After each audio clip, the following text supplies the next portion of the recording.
Ačiū Viešpačiui, kad mes galime susirinkti jo vardu, nepriklausomai nuo to, ar šilta, ar šalta, ar atstumai, ar taip kokios tai kliūtis gyvenime. Tikrai žiūrėdamas į žmonės, kai kurios aš galiu numanyti, kaip jiem gyvenime, kad ne taip paprasta viskas, tikrai gali tik tai dėkoti Dievui, kad žmogus nepasiduoda, juda pirmin ir aš tikiu, kad Viešpats ir paruošęs yra palaiminimus. Tik tai mes turime ištverti, turime įeiti visą tai ir ačiū Dievui už tai, kai jis atveria bažnyčioje. Dabar šį ketvirtadienį turėjom tarnavimą ir Paulius Čerka dalinosi apie biblinę pranašystę, ką tai reiškia. Sveika pasiklausyti ir jeigu galit, pasidomėkite, apie ką buvo kalbama. Ir tarp kitko jisai ten minėjo tokį dalyką, kad sako, jeigu tu jau galvoji, kad jau tu kažką žinai, kad jau tu kažką labai pasiekęs toksai, protingas tapai, labai jau teisus, sako, nueik pas pranašus, sako, ten taip tave papurtis, kad iš karto pasidarys aišku, kad nieko tu nežinai, kad nesi toks jau teisus ir kad reikia mokytis ir mokytis. Tai šiandien, brangiai, va taip ir gaunasi, kad tokia vieta, kurią galbūt ne pati tokia maloniausia, galbūt, žinot, Ezekilis vis tik tai. Ten jau tikrai purto. Ir jam pačiam buvo nelengva ir kada skaitai, galvoju, Viešpatie, wow, kokie dalykai. Tai įvykiai, apie kuriuos dabar skaitysime, žodžiai, kurie buvo ištarti tam laike, tai buvo susiję su labai dideliais įvykiais Izraelio tautoje. Šiaip tai Ezekilis daug pranašavo ir sakė, kad bus taip ir tautoms įvairioms sakė. O žmonės, mes pamatysim paskui, kaip jie klausė, bet vis tik tai, kaip ir dabar, žino, žmonės sako, Dievas pasakė, bet kada kas įsipildys ir atrodo, kad gal ir neateis tas laikas. Kartais kai kuriems žmonėms pradeda taip atrodyti. Bet va šitas skyrius, jisai kaip tik tai, būtent to ir yra įdomus, kad kaip tik išsipildymo laikė jisai yra.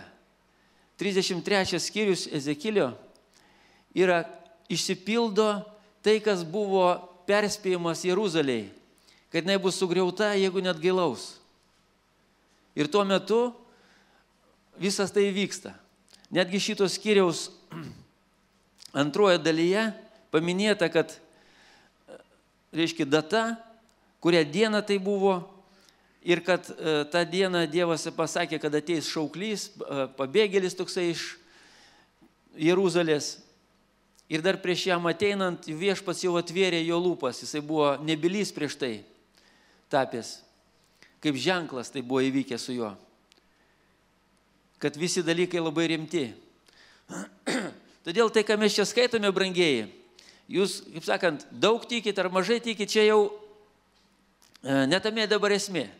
Bet esmė yra ta, kad buvo įvykiai, apie kuriuos buvo pranašauta ir kalbėta, į tie įvykiai pildėsi. Tai ir iš tikrųjų įvyko.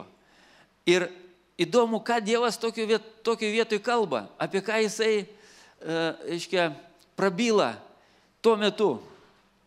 Ir iš tikrųjų, jeigu mes pažiūrėsime nuo 33 skyriaus pradžios, tai pasakyta taip yra.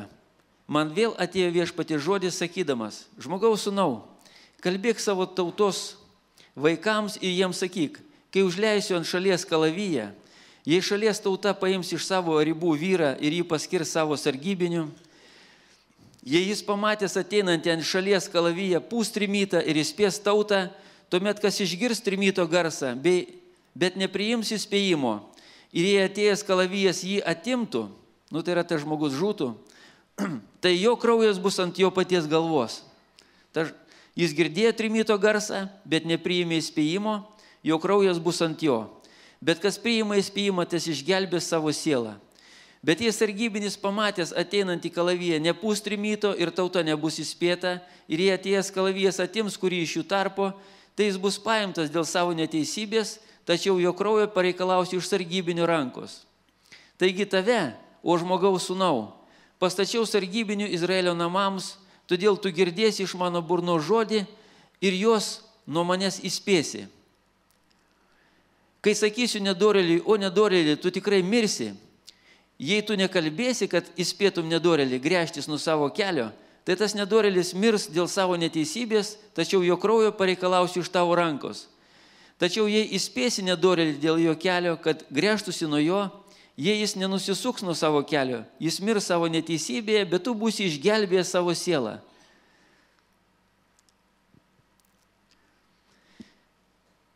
Ir čia principas duodamas apie sargybinį.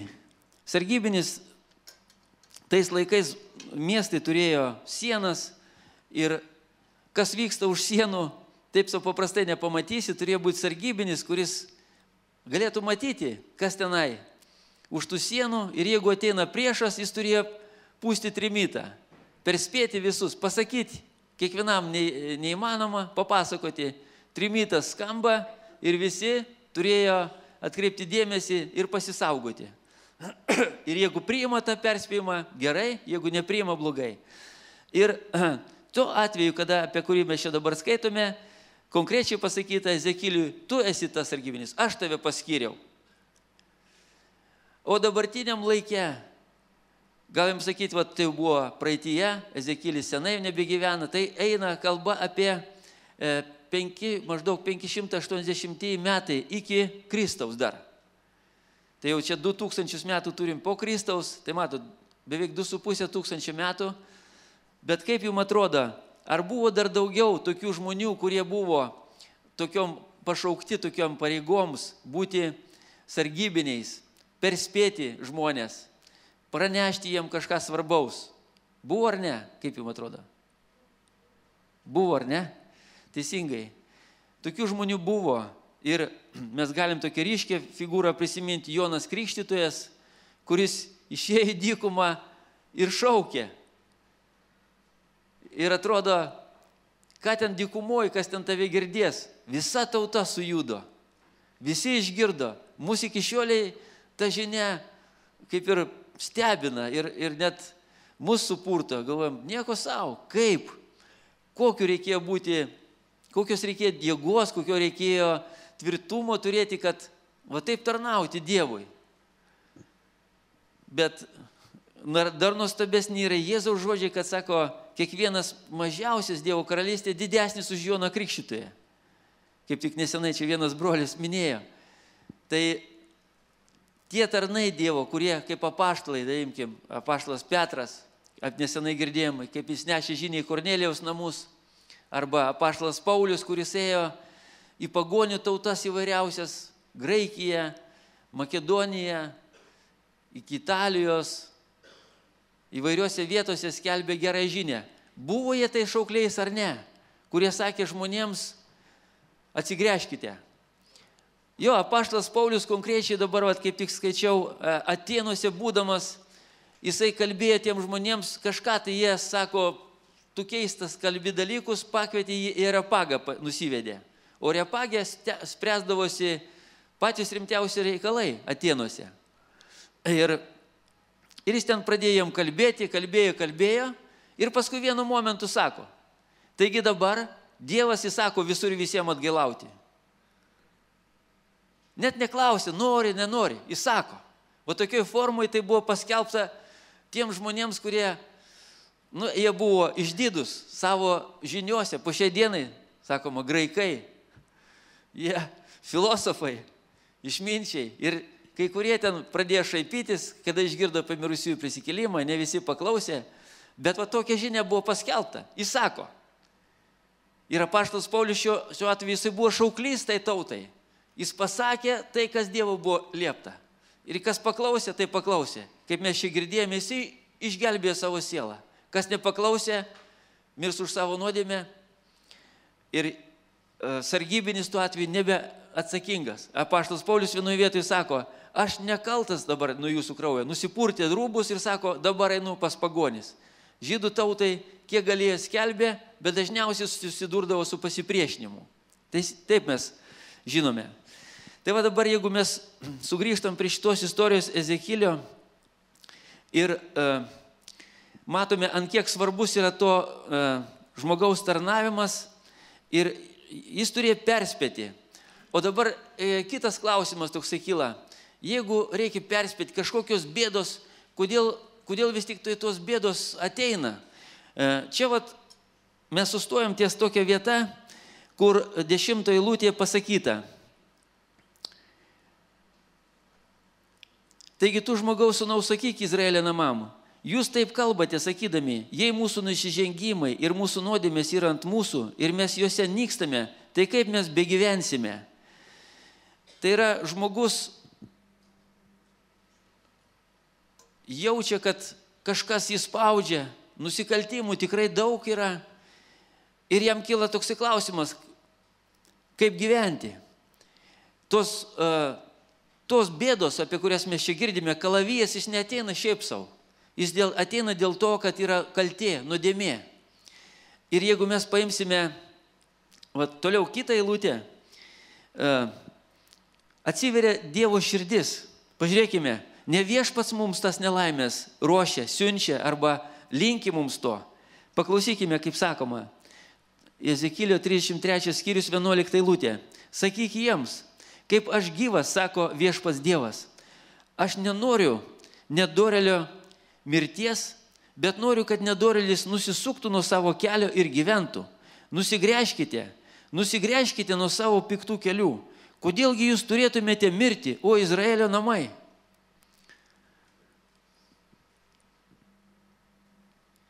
Yra dėsniai. Jeigu vienas sesė čia minėjo, sako, jeigu tu esi 9 aukšte, traukos dėsnis veikia, tau geriau netikrinti iš tokio aukščio, bus kaip ten pasibaigs. Arba jeigu rozetė yra 220 įtampos, tai geriau pirštų tenai nekišti, už tai, kad gali būti blogai. Ir kada jau mes esam suaugę, mes jau įsitikinę, mes jau žinom, kad taip yra. Bet vaikai, kurie auga, jiems nebūna aišku iš karto. Ir jie dar mėgina įsitikinti, ar iš tikrųjų taip yra. Tai yra tam tikri dėsniai, pasiekmės, nuodėmė turi savo pasiekmes. Ir Dievas matydamas, kad žmogus pavojingais dalykais užsiima, ne to užsiima, ką reikia. Jis mato, kad bėda ateina ir jis siunčia perspėjimą. Sako, šito nedarykit, kad jūs nemirtumėte, bet aš nenoriu jums bėdos. Aš nenoriu jūsų žuvimo. Aš noriu, kad atsigręžtumėte ir gyventumėte. Kamgi jums mirti? Ir vat kas yra įdomu, viešpats šitos žodžius pasako ne pabaigoje jau visų perspėjimų, kada jis kalbėjo daug kartų. Ir jeigu mes paimsim Ezekilį, jam nebuvo lengva šitas tarnavimas, būti tuo šaukliu, tuo sargu, žinot, susilaukdavo didelių problemų. Tie sargai, ne vienas iš jų yra žuvęs nuo tų žmonių, kuriems nepatikdavo ta žinia. Ezekiliui teko patirti įvairius tokius suspaudimus, kad ir nuogam teko būti, ir nuskustam, ir nešioti tas visokias naštas, kad pavaizduoti, kas laukia Izraelio, visą tai kaip perspėjimas buvo. Ant vieno šono ten gulėjo daug dienų, ant kito šono maitinosi ten po kruopelytėmis. Ir visa tai buvo perspėjimas. Tikrai daug. Ir matosi, brangiai, kad tai darydamas Dievas ne tai, kad jis norėjo tą žmogų kažkaip tai pavarginti. Bet jis, matydamas, kad didelės problemos ateina, jeigu nieks nepasikeis, jis davė tokį ryškų ženklą, matomą, visi žmonės žiūrėjo, galvoja, o, wow, kodėl jis taip daro? Ir atsakymas buvo, tai yra ženklas, tai yra perspėjimas jums, kad gali taip jums atsitikti. Galiausiai jis neteko savo žmonos netgi ir pats tapo nebylys. Įsivaizduokit, kokie vargai. Atrodo, kaip pagalvoju viešpatie, jeigu reikėtų va taip pat. Kaip mes ištvertume ar ne visą tai. Bet šitie žmonės, ačiū Dievui už juos. Kada mes penktadienį turėjom bendravimą, žinot, vienas sesė sako, klausaisi, tai žinot, vat, negali tiesiog būti abejingas. Vienas sesė sako, aš tiesiog įsimylėjusi su Danieliu. Toks, sako, Dievo žmogus. O kitas brolis sako, o aš, sako, myliu tą penkiaknygę, Mozę. Ten tokie dalykai. Klausaisi, galvoju, Viešpatie, tarp kokių žmonių aš esu. Vienas Danielių įsimylėjęs, kitas Mozė. Ir iš tikrųjų visas Dievo žodis, tikrumoji Viešpats mūsų yra toks. Ir jo žmonės, kurie jam buvo ištikimi, jie tikrai verti to, kad mes juos mylėtume, gerbtume, priimtume tai, kai jie kalba, atkreiptume dėmesį į tuos ženklus. Nes tai netuščias dalykas, nekvailai jie darė. Jie pakluso Viešpačiui, taip reikėjo. Ir Viešpas tikrai nenorėjo tų bėdų, bet nepaklausė Izraelio tauta. Ir po šiai dienai, žinot, aš skaičiau apie Saulių karalių. Ir mes žinom, kad nesėkmingas tai buvo jo karaliavimas. Bet kada skaitai tą istoriją, kiekvieną sykį galvoju, Viešpatie, kaip gaila, kad jam taip nepasisekė. Kaip norėtųsi, kad gerai gautųsi. Kad paklūstų žmogus Viešpačiui. Kaip iš tikrųjų to norisi. Ir vat, kad taip būtų, kad tų klaidų neatsitiktų ir yra tie sargai, yra tie pasiuntiniai, kurie kalba. Ir apie ką kalba jie, ką perspėja.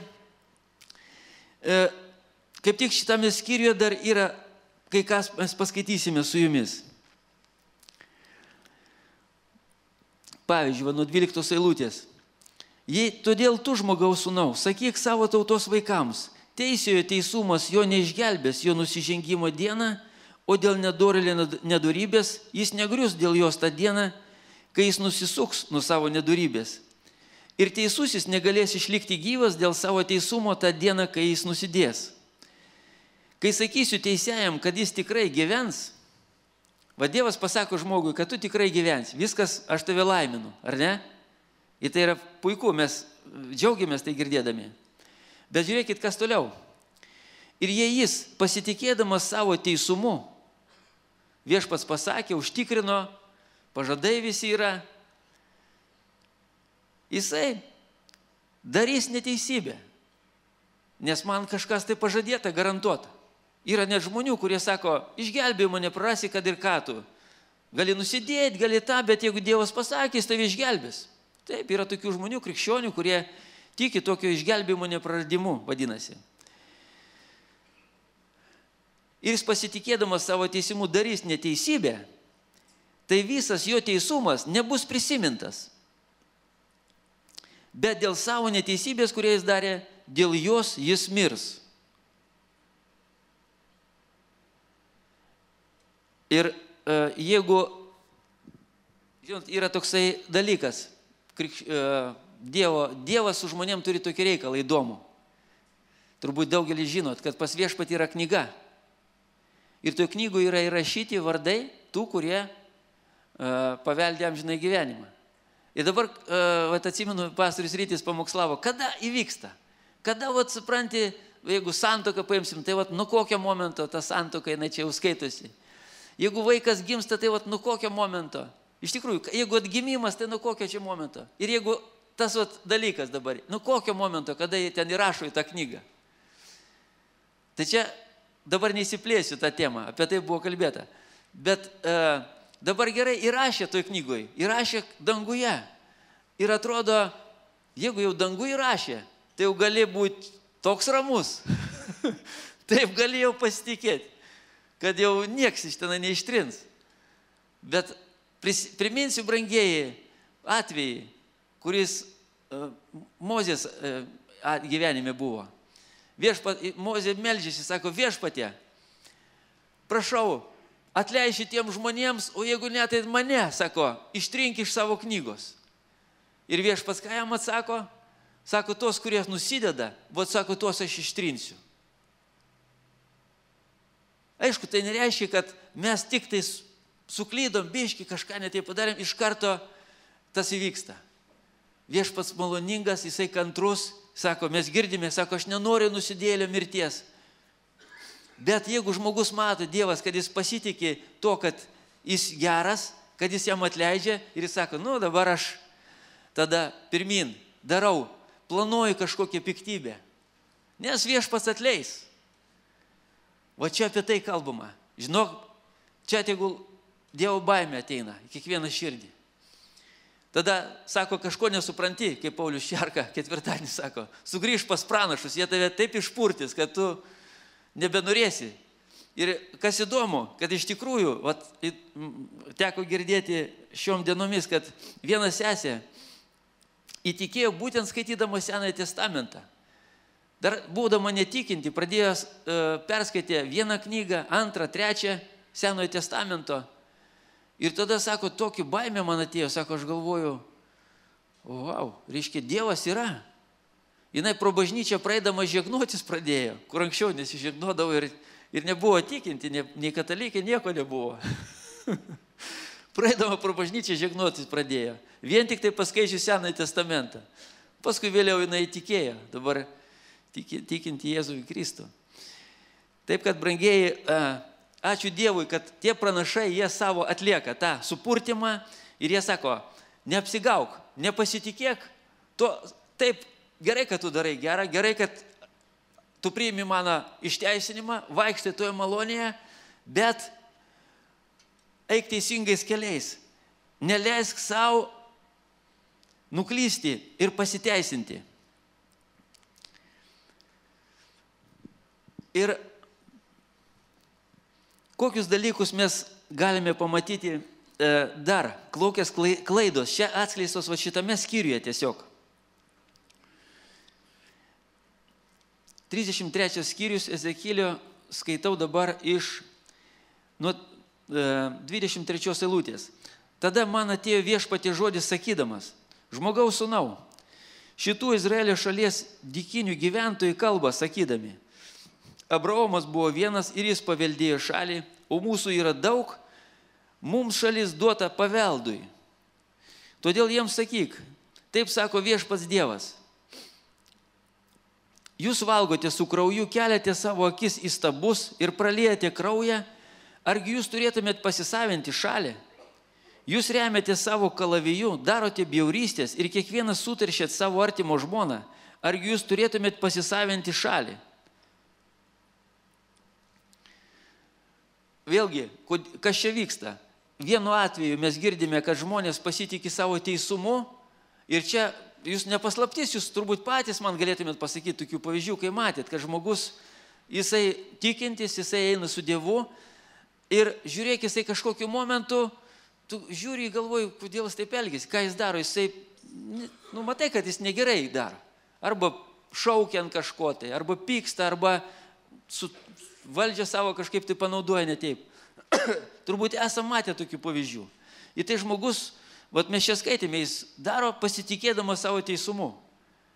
Ir Viešpats sako, nedaryk šitaip, nesielk šitaip. Nesvarbu, kad ir tu teisus, nesvarbu, kad tu išteisintas. Elkis su pagarbiai ir šventai Dievo akivaizdoje ir su kitais žmonėmis. Čia dabar, kur jis skaitė atvejį, čia yra truputį kitoks. Žmonės sako, va, mūsų yra daug. Abraomas tik vienas buvo, jis paveldėjo tą šalį, a mūsų va kiek. Didelis skaičius. Va tas va skaičiai tie, pasitikėjimas, kad mūsų nemažai, irgi yra apgaulingas dalykas. Nepadės tie dideli skaičiai. Nestiprybė yra tame, kad mūsų daug. Brangiai, atsimenate, sako, ne jėga ir negalybė, bet mano dvasia. Čia stiprybė yra. Ir Dievo jėga, jinai pasireiškia silpnume. Tas, kad yra daug, ačiū tau Dieve. Bet kartais nuvažiuoji, būna, matai vieną bendruomenę, kurioje yra pakankamai daug. Ir tie žmonės, nežinau, galbūt jie pasitikė to, kad jų yra daug. Bet, pavyzdžiui, pas mus dabar, mūsų yra nemažai. Mums nėra problemos, kažkas šlovina, kažkas tai pamokslauja. O yra mažos bendruomenės, kur tas pats žmogus šlovina, tas pats pamokslauja. Koks, pagalvokit, jam yra krūvis. Bet su kokia jisai baimė, su kokiu drebėjimu, su kokia maldom jisai eina. Ir kaip Viešpats tenai ateina aplanko tokius žmonės, tokias bažnyčias. O mes kartais galvojame, va, mūsų daug, tai čia galiu aš sau leisti, galiu kažką tai netaip daryti. Viešpatie atleisk, apvalyk mus nuo šito. ir atvažiuoji į mažesnę bendruomenę, kur keli žmonės, ir ten matai, koks tenai Dievo laukimas, koks tenais širdžių atsiverimas. Ir Viešpats, kaip su tai dviem šventykloje, sako, vienas gyrėsi, kad aš toks ir anoks, o kitas tik tai į kruštinę mušėsi. Ir atsimenat, tas išėjo išteisintas, o ne anas. Ir čia sako, jūs, kas iš to, kad jūsų daug? Jeigu jūs valgot su krauju, Naujam testamente irgi yra tas paliepimas paliktas. Vis tik tai kraujas netinka vartojimui. Kartais žmonės, va čia ir teko krikščionių tarpe, yra tokie šokoladukai su krauju. Brangieji, tai yra, vis tik tai yra nevedarai, aišku, kraujiniai, bet vis tiek jie yra su krauju. Ir apaštalų darbuose yra paminėta, kad nevartot vis tik tai šito. Pakelėt savo akis į stabus, nebūna taip, kad pažiūrim į stabus.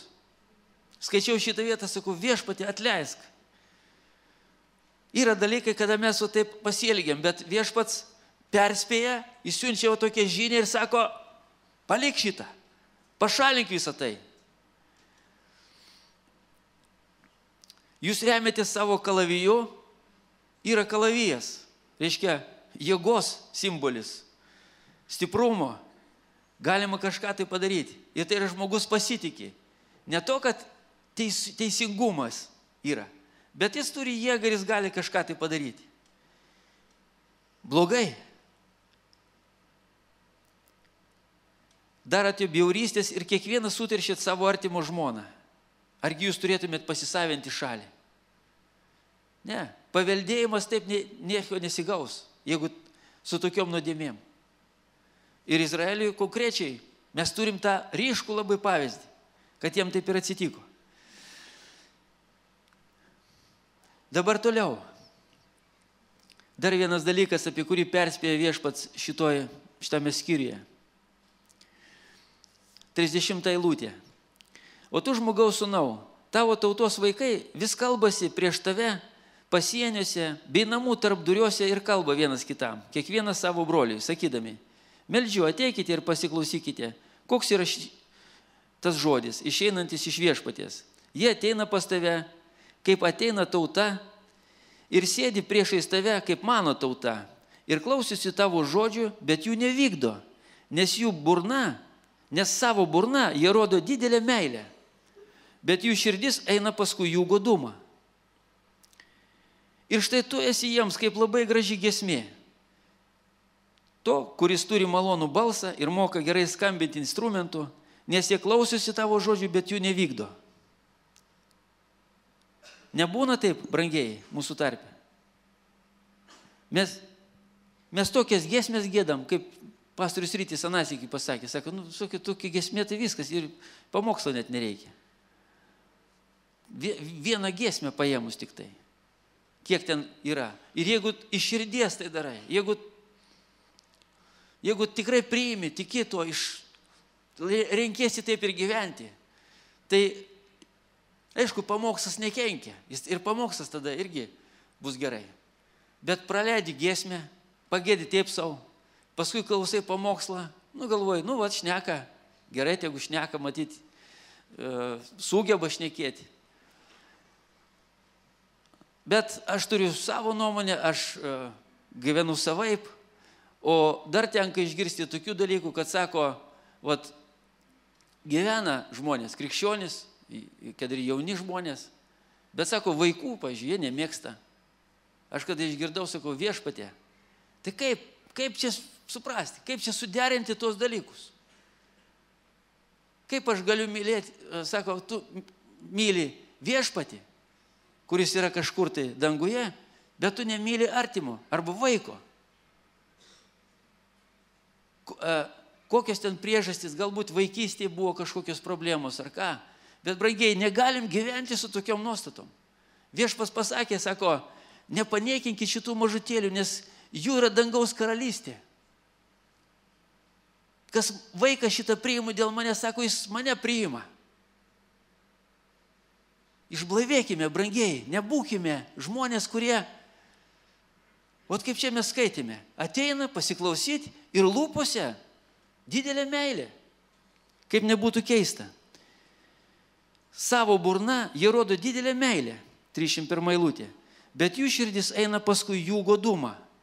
O pasitikrinti, o kaip širdis? Kas ten toj širdyje? Kur jinai eina? Lūpos eina viena kryptimi, širdis eina kita kryptimi. Ir Viešpats pakartoja šitos žodžius jau čia Izaijo. Sako, gerai apie jūs veidmainius pranašavo Izaijas. Šita tauta artinasi savo lūpomis, o jų širdis nutolus nuo manęs. Panašiai ir Izaijas kalbėjo.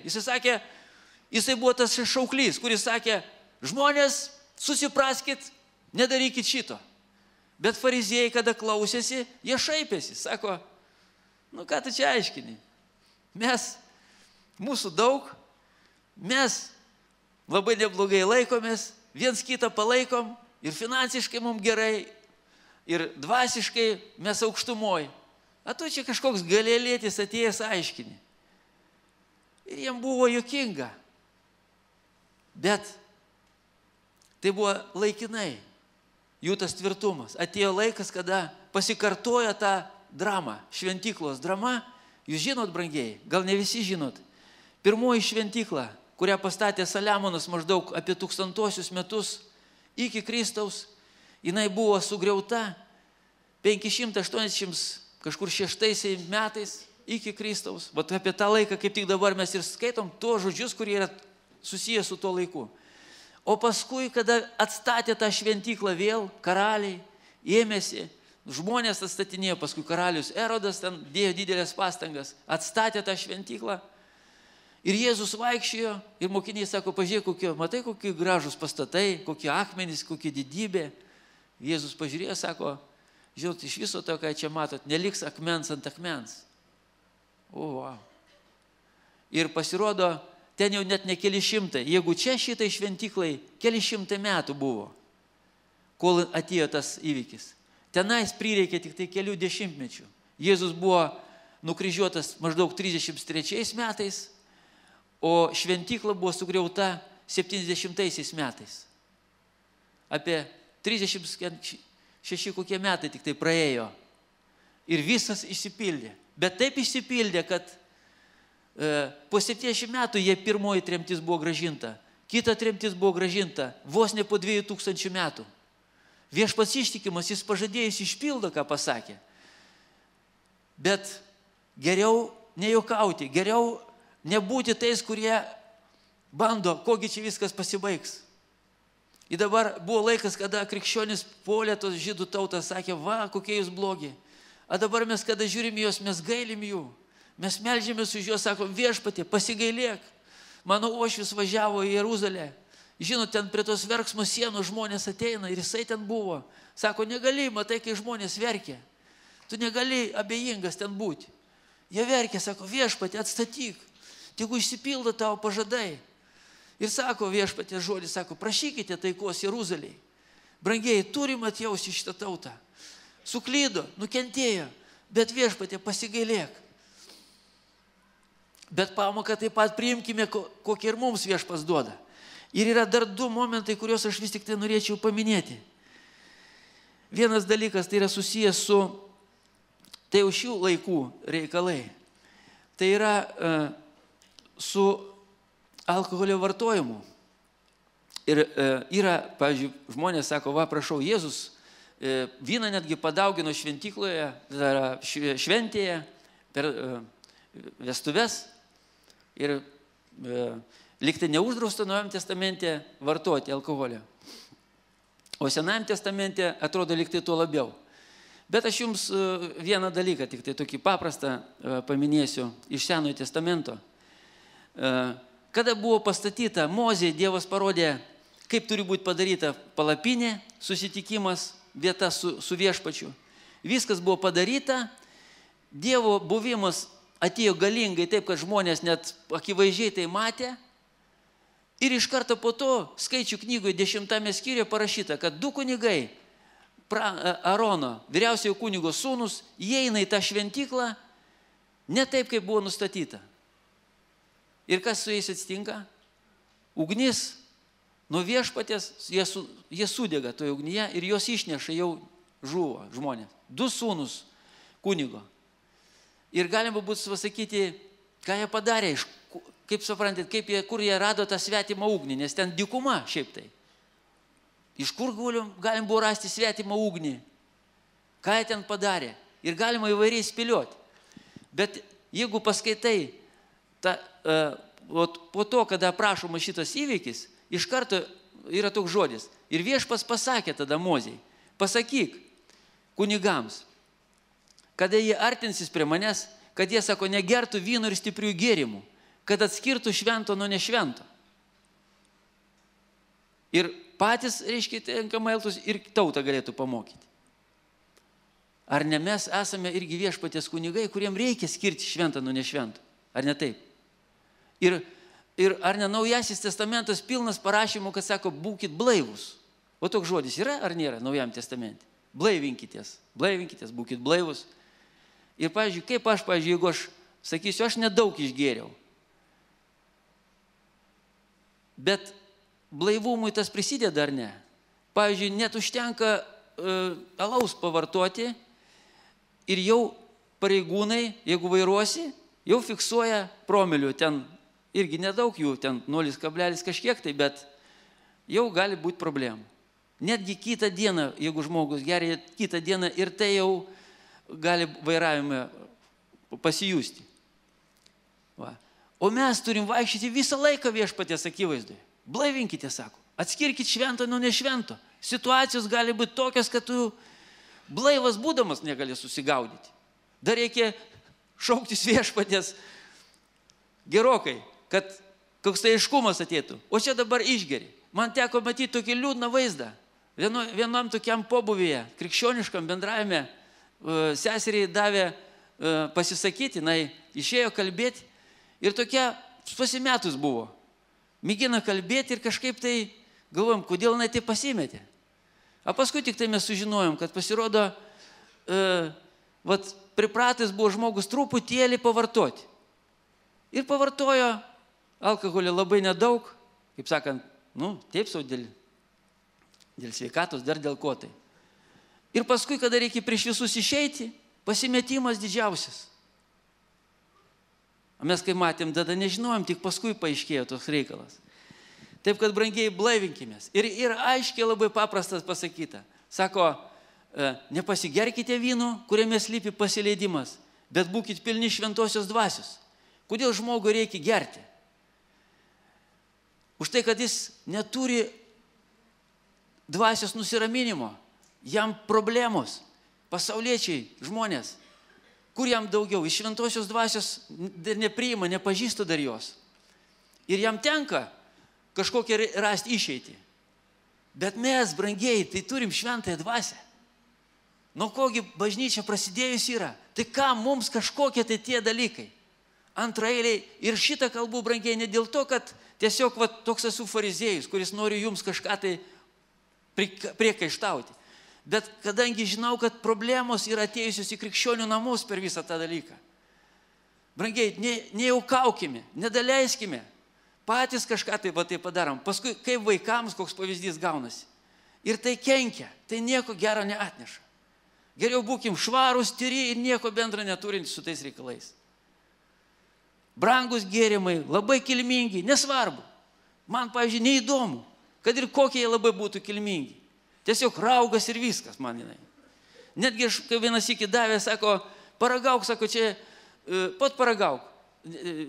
Reiškia, čia alkoholio nėra. Aš galvoju, tikrai užtikrinu, kad jokio alkoholio nėra. Paragavau. Ir ką sako? Sakau, nežinau. Sakau, šiaip sau skonis. O, sako, tai čia be alkoholinis vynas.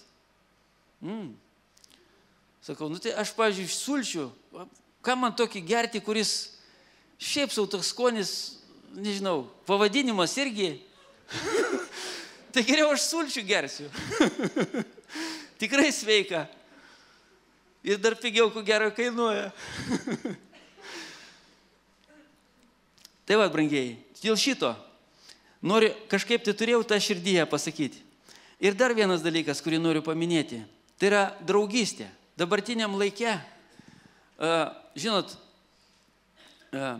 jaunimas bendrauja pasaulyje, kada mes žiūrime, daleiskim, jau mokykloje, vienas su tuo draugauja, kitas su tuo. Ir tam žmogui, kad ir mūsų krikščioniui, jaunam žmogui augant, žiūrint į visą tai, kitas irgi ateina tokie mintis, o kodėl man nereikėtų, gal ir aš turėčiau turėti kokį tai draugą. Bet, brangieji, viskam yra savo laikas. Draugystė, kada ateina laikas pilnametystės. Mergaitėms, pavyzdžiui, 18 metų, berniukams, aišku, 18 irgi galima, bet galima per daug neskubėti, galima ir biškį vėliau. Jo. 23, 24, galima.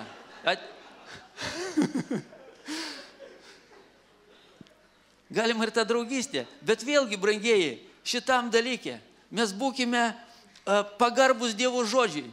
Nes, kad nesitiktų kaip su šita tauta Izraelio. Sako, jie klauso, lūpomis rodo meilę, bet širdis jo eina visai kitur. Ir kas atsitinka šituo atveju? Mes klausom, Dievo žodis mus ragina, sako, jeigu tu nori, daleiskim, ištekėti, ženytis, galima, bet viešpatyje. Tai yra, tas žmogus kitas, su kuriuo tu linkęs turėti bendravimą, nori viešpats, kad jis būtų krikščionis. Reiškia, duok jam tokią galimybę. Bet jeigu matot, kaip yra, čia yra tarsi toksai žaidimas, gali prasidėti. Kad žmogus, vienas toksai buvo žmogus, kuris tiesiog žaidė šitoj srityje tokį žaidimą. Jisai vesdavo moterį su tikslu ją atversti. Bet kadangi jinai neatsiversdavo, jis ją palikdavo ir tada vesdavo kitą. O toks buvo stipruolis.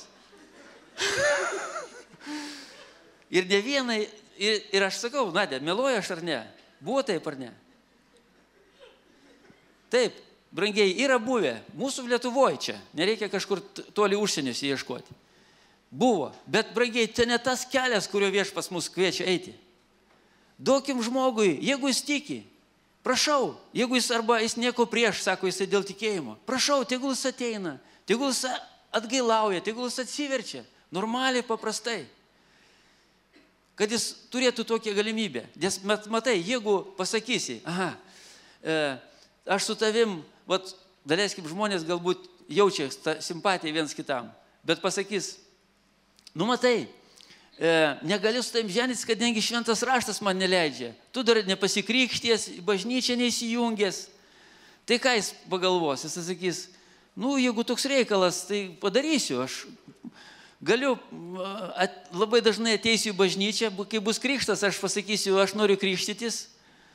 Ir vėlgi toks atvejis yra buvęs. Ir vienas žmogus toksai čia Tauragės vietovėje tas viskas vyko.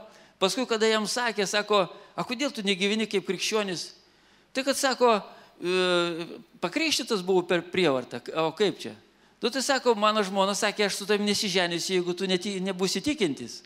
Tai ką, sako, buvo daryti? Jis ir pasikrikštijo, ir į bažnyčią įsijungė, bet visi žiūri galvoja, kas prie krikščionis, kažkas tai nesuprasti, kas čia vyksta. Tai va, brangiai, nedarykim šitaip. Yra galima viską daryti normaliai. Tai yra slidis sritis, kurioje daugelis suklumpa. Ir kada žiūri, galvoja, gaila, be reikalo. Galima buvo padaryti viską tinkamai. Aišku, mergaitėms kartais, kada laukia, būna sunkiau sulaukti. Galvoja, kadagi pagaliau tas išsipildys. Bet mes žinom, sesės tikrai yra, kurios laukia, sulaukia, Dievas palaimino, ir broliai yra, kuriems irgi nelengvai, tas klausimas sprendžiasi.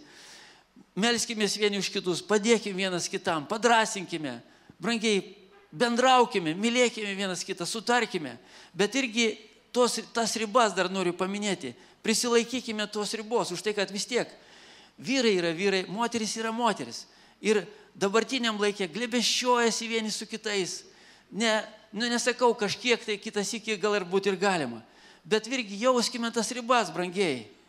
Už tai, kad, yra, kada žmona, aš, pavyzdžiui, žmoną galiu į dabar prieiti, apsikabinti ir pabučiuoti prie visų. Ir jūs nė vienas nieko man negalėsit pasakyti. Taip ar ne? A jeigu kitą kurią nors aš prieičiau sesę, tai padaryčiau. Iš karto jūs pasakytumėt, ką tu čia darai. Tai ne tas pats, žinokit. Kaip su žmona gali elgtis, su kitu negali tai pasielgti. Tai va, brangiai, yra tiesa, teisingumas ir jeigu mes to laikysimės, tikrai Viešpats padės ir mums ir malaimins. Ir mūsų vardas nebus ištrintas iš šitos gyvenimo knygos. Ir šitie šaukliai, brangiai, jie kalba ne veltui. Jie tam, kad mes būtume palaiminti, kad mes paveldėtume tą šalį, kad mūsų gyvenimas būtų laimingas. Ir mes patys būtume džiaugsme ir tie, kurie su mumis bendrauja, galėtų šlovinti Viešpaties vardą. Tu ir pabaigsiu, brangiai, gal pakviesiu dabar maldai. Gal atsistokime.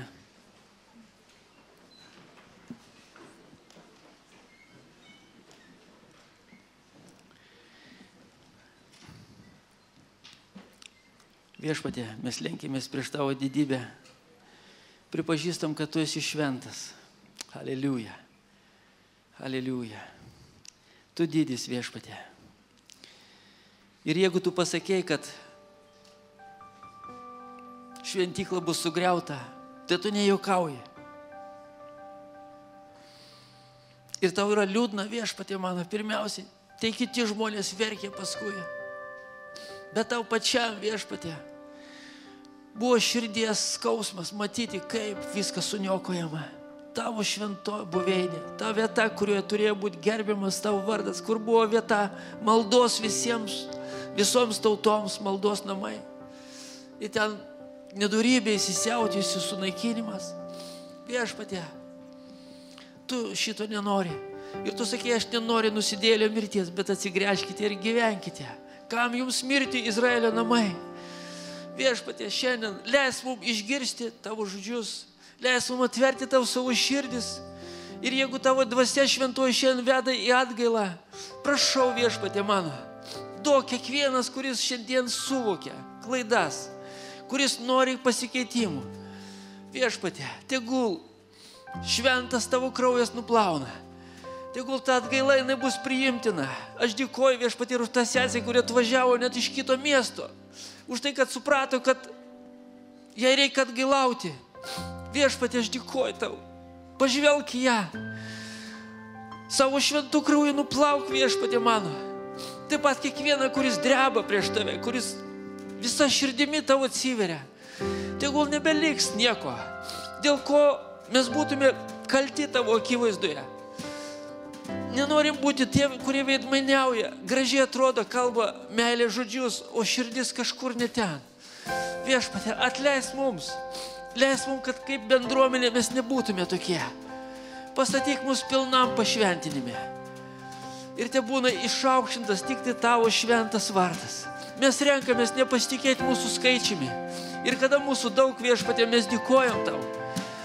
Bet tie, kurių mažai, kurie galbūt tik keliese susirinka Vilkaviškyje, Druskininkuose, Alytuje, kitose vietose. Viešpatie, būk su jais, Jonavoj. Būk su jais ypatinga savo malonę. Dar galingiau tu matai, kaip jam reikia tavęs. Mūsų brolius užtarėme Anglijoje, kurie renkasi nedidelėme skaičiuje. Būk su jais, Viešpatie, savo šventosios dvasios jėga. Ir tavo darbai galingi te vyksta. Ir tegu visi matys, kad ne nuo skaičiaus priklauso visą tai. Tebūnie tai tavo šloviai. Dėkojam, Viešpatie. Ačiū tau, kad tu mus pamokai, pabarė, kad tu mus supurtai per tos pranašus savo šventus žmonės. Ačiū, Viešpatie, už Ezekilį, ačiū už Izaiją, ačiū už Jeremiją, ačiū už Danielių, ačiū tau už Mozę. Viešpatie, dėkojam, kad jie yra tokios dovanos didžiausios. Ačiū už apaštalą Petrą ir Paulių. Dėkojam, Viešpatie, už mūsų bažnyčioje žmonės, kuriuos tu darai savo tarnais, už pastorių Rytį, už Paulių Čarką, dėkojam, Viešpatie. Už kiekvieną, už Paulių Berūkštį dėkojam. Už jaunimą mūsų, Viešpatie, už tvardinius, už tos, kurie tau tarnauja, dėkojam. Šlovė tau, Viešpatie, kurie tarnauja su vaikais, dėkojam tau. Te bus jie palaiminti, Viešpatie. Dėkojam, visa šlovė tau, Viešpatie. aukštinam šventai tavo vardą per Jėzų Kristų mūsų gelbėtoją. Amen.